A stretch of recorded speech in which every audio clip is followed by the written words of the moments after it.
Nu er vi kommet til en af de vigtigste dele, nemlig forberedelsen. Vi har opsat en materialeliste her på siden for at se, hvilke materialer du skal bruge.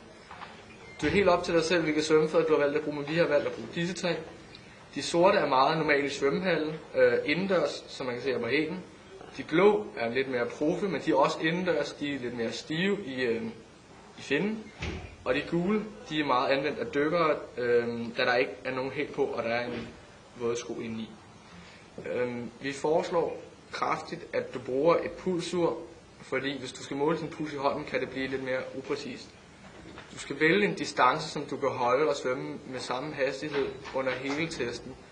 Du kan altid svømme den en gang mere og bagefter tage gennemsnittet. Du skal huske at måle din puls lige så snart du er færdig med at svømme, og få eventuelt en ven til at tage tiden for dig. Og det er vigtigt, at du stiller det op, så du kan huske det, når du kommer hjem. For det er resultaterne, der er vigtigst. I næste trin vil vi komme frem til selve testen, og bare klip på.